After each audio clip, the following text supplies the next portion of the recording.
What's going on, America? This is Kevin from Kevin's Corner. Just got done watching Presidente speak down in Texas, and in true Donald Trump fashion, you know, he brought it. Loved it. Now, I'm going to go over just a couple of the highlights, and then we'll go from there. Now, you know, of course, if you saw it, he went over the same things, surprisingly, that I talked about today in one of my videos, where I said that the Democrats have given the Republicans ammunition to destroy them. I mean, they have just sent us a wonderful gift, and it comes in the package of all of these young, radical, new congressmen and women that's coming in, and they're just, you know, popping off at the mouth, you know, no guidance, no filter, not thinking it through, simply coming in and want to be an agent of change and inspiration and throwing out all these crazy radical ideas that Trump is going to capitalize on, because he knows that most Americans aren't from New York, Washington, or California. All right. So he goes right in, and I think he hit every point that I talked about in my video earlier today. I wonder if he watched it. Trump, if you out there, if you saw my video, did you take what I was saying? I hope you listened. I mean, because it sounded like you did. I mean, I don't know what I'm saying. You just went right down the line. But anyway, let's get into it. So first thing he did is cracked me up. That's the first thing he did, okay? When he brought up the Green Deal, and he referred to it as a high school term paper that got low marks. And that's exactly what it is. It sounds like just a theoretical paper that somebody wrote, freshman in high school. You know, how can you make the world better, make the planet safer? Well, you know what? We can start by tearing down all of the buildings and rebuilding them and making sure that they're environmentally friendly. We can do away with cars and airplanes. Yeah, we could do away with all of that. And he even brought up the point that if we did that, according to Alexandria Cortez, well, what's to force the rest of the countries to do it? You think they're going to follow suit just because Alexandria Cortez says that the Earth's going to blow up in 12 years? No, they're going to keep the coal and the energy that they're using running, and then they're going to get one up on us, and then they're going to put us back in the Stone Age, or just straight up invade us, because all we would have to fight with is hands with skin on it and a couple rocks and some sticks, maybe a couple slingshots here and there. Wouldn't have no tanks, no cars, wouldn't have nothing.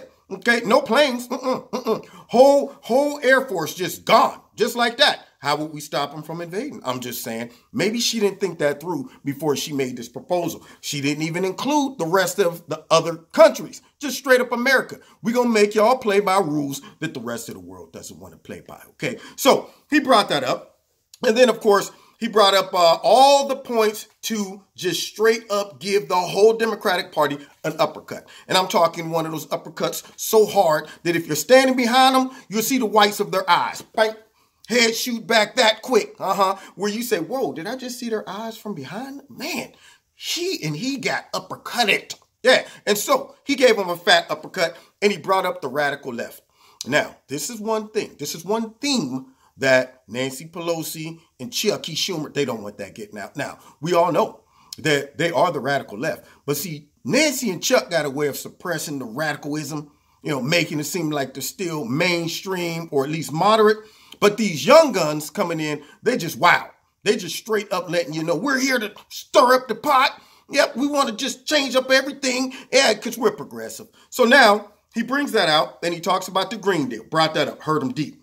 Then he went right in to the abortion, which is hurting him deep as well. Because even people that are moderates or people that are pro-life, they're not ready for the full third-term trimester abortions. Because at that point, it's not an abortion. This is just straight-up murder. You know, I think the comfort is people thinking, well, it's just a small fetus. But when you see a full-blown baby, you're like, whoa, wait a minute. I can relate a little too much to that right there, okay? I don't want to see a whole baby come out and then y'all making choices afterwards. Like, what should we do? I mean, what you want to do, baby? I mean, let's talk about that. Let's talk to the doctor. Nobody's ready for that, okay? And he brought up socialism, which you got people like Bernie Sanders and Alexandria Cortez. They're not even walking that back. They're not denying it. I mean, did you ever think that you would live to see the day when socialism is even being contemplated in the United States? I know I didn't. I remember some stuff from school. I remember sitting in 8th grade class of social science and they're bringing up socialism and communism. I was like, whatever that is, I don't want it. Sound like a disease. That's how hard they went in on socialism and communism when we were growing up. They wanted us to, if we didn't learn nothing else in history, one thing they wanted to stress is we don't want socialism and we don't want communism over here. All right? Yeah, if it comes here, you're all going to die. I mean, they was using every fear tactic in the world. But nowadays, no. Nowadays, you can just be open with the socialism thoughts and, yeah, we're about socialism. And then Alexandria Cortez got busted when her spokesman came on Tucker and lied and said that she never talked about providing paychecks or compensation to people, whether they chose to work or not. I mean, the sad part about it, I can see if she'd have said whether they're able to work or not, but I guess it was a choice. And whether they choose to work or not, everybody gets paid. That's 100% socialism. Not even a smart form of socialism. It's a dumb form. You know, smart form of socialism, I might give you this. Okay, you can't work. You got a broken leg. Your arthritis is bothering you. Okay, sit down. We take care of you. But for people to just be like, man, you know what? I'm good to go, but I don't feel like working, man. But that paycheck gonna be there at the end of the month, right? That's crazy right there. And they lied about it. They said that's not what she was saying. And you know, whatever goes on the internet never leaves. They found it. Yeah, that's what she said. And then, of course, he brought up the high taxes. Yeah, they want to take your money. And he's saying it now tomorrow when we get on the, watch the funky, crooked, dirty, nasty liberal media and all the funky fact checkers. That's not what she said. He didn't. Yeah, but we all know that's what she said. 70%. And her buddy said even up to 90%. He brought that up. And then the one that really stood out is wanting to eliminate ICE. Now, I just don't understand this. See, this is where the Democratic Party always goes wrong. They don't realize how many people that ICE employs. Now, I'm thinking just out loud, if I'm working for ICE, if I have a family member working for ICE, if I have a friend working for ICE, if I have a distant friend that I ran into one time in my life and they work for ICE, I would be considering their jobs. So now you got this ripple effect. You're not just talking about the thousands of employees that are listening to the Democratic Party flirt around with abolishing ICE that's going to definitely vote for their interests. You got their family members who would be impacted by that. And you got other people right down the line. Friends, cousins, all types of stuff. All that stuff. They're all going, whoa, you're about to sell us out, American workers, on behalf of illegal immigrants because you want loopholes in the system to allow them to come in and build your voter base. Don't lie to us and tell us that it's all because of compassion and tolerance and inclusion. We know that's not the truth because I'll always say this. If you want to test the real motive and see if they're really all about a better life and inclusion, let's get these people that's coming in through ICE. Let's register them all as Republican voters and see what happens. They would be like, you know what? We're going to start our own ICE and we're going to go down there and we're going to get these people out of here. Okay? Because we can't have this. We can't have this. Is chaos. Yeah. They would have decency and order overnight if it affected their party. But because they think it's going to benefit them, go easy on them. And Trump exposed that during this negotiation for the wall, the Democrats all of a sudden is saying, well, one part that we don't want in this negotiation is detention space to hold illegal immigrants. Now, I'm thinking to myself, if you care about these people and the safety and the comfort of them coming over here, and we don't want them sleeping on the floor in cages. We don't want that. No, we want them comfortable. Okay, so in the proposal, we want to expand the ability to have them stay put until we can work these things out. Yeah, why wouldn't you want that? Huh? Well, perhaps if you shrink that, now, all of a sudden, the overflow got to go somewhere. They got to go somewhere. So now you end up releasing these people into the United States.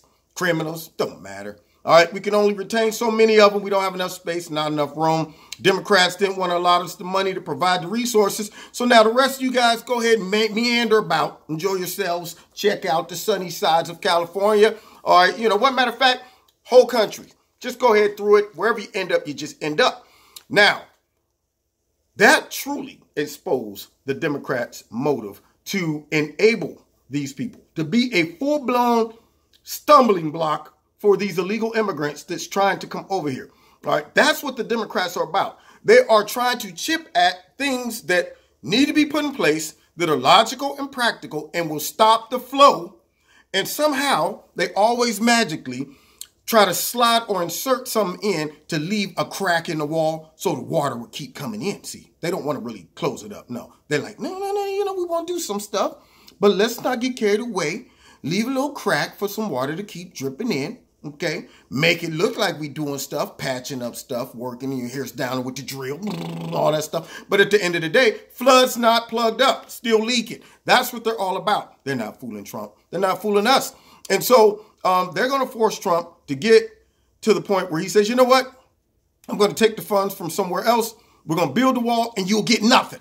That's what you'll get. Absolutely nothing. Right now, you got a shot at helping DACA out. You got a shot at some other things, but you're Putin and farting around, and all of a sudden, I'm going to say, forget it. I'm pulling the trigger without him. Let's build the wall, find the money from somewhere else, or I declare national emergency or whatever, and then we'll just go ahead and build it, and then the Democrats are going to look stupid. And their only argument after that is going to be, he's a dictator, and he just did what he wanted to do without our input. We tried it, but he didn't want to listen to our compromise, not admitting that their ideas and their deal was stupid and would continue the problem to exist. And that's all they're about. You know, chaos, self-serving. I can go on and on. Tons of words I can come up for them. But anyway, I hope you watched it tonight. And Beto O'Rourke. Who told this dude that it was a good idea to hold a rally the same night as Trump's having a rally? Now, just from a visual standpoint, you know it's going to look real bad. Even if he would have had, say, 2,000-3,000 people at his rally, okay? He should have did that on his own night. Now what's going to happen is his crowd will be compared to Trump's crowd, and all of a sudden, his crowd that might have looked decent is going to look like a tiny little small group of ants compared to the amount of people that came out to Trump's rally. And it's going to really show where the support lies. I don't think that was a smart idea for him, and I don't know who coached him to do that, but they need to be fired immediately. But I'm okay with their decisions. I'm okay with them saying, go ahead out there, compete, show them that you're going to take a stance. Because all that did is shows us that the Democrats are dumb and their campaign strategies suck, and they make horrible decisions like having a rally in the same location during the same time as a Trump rally. Hasn't he watched any of the Trump rallies? I'm just curious. Didn't send nobody to do no recon, no spies to go in and scout it out. Like, dude, I was there. I saw it, man. It's like 30, 40,000 people. It's crazy, man. Yeah, he didn't send nobody to do that. All he had to do was go online. Hello, internet. Please pull up some footage of a Trump rally. Enter, and you will see thousands of people going, build that wall or lock her up or USA. I mean, come on, Beto. That once again... it goes right into the fact of decision making. I knew he was done when the man tried to go live from the dentist's office while he was getting his teeth cleaned. That's not a good decision. The brain didn't stop that thought. It just came straight to the brain and said, you know what we should do? Let's go ahead and go live while a big old suction is in our mouth, and we're going to do an interview with this lady to be more relatable. And the brain, was like, well, you think that's a good idea? I mean, that's a little extreme. Nobody wants to see you getting your mouth clean, man. It's going to look like you're trying too hard. Forget what you have to say about this, brain. Trust me, we'll work out the details afterwards. Okay, go ahead, do it. And ended up looking stupid. All right, so check me out every Wednesday night, 7:30, live in Kevin's Corner on YouTube. And also, you can catch me on my live radio blog talk show. Don't forget to like, share, and subscribe. And hit the notification button as well so you can know when I'm on. Check out the stream tees. I got the hat on and the shirt. You got to coordinate. Yeah. And find me on Facebook, find me on Twitter. And also, if you want to donate to Kevin and Kevin's Corner, there's a link in the bottom. Do that as well. God bless you. See you next time in Kevin's Corner.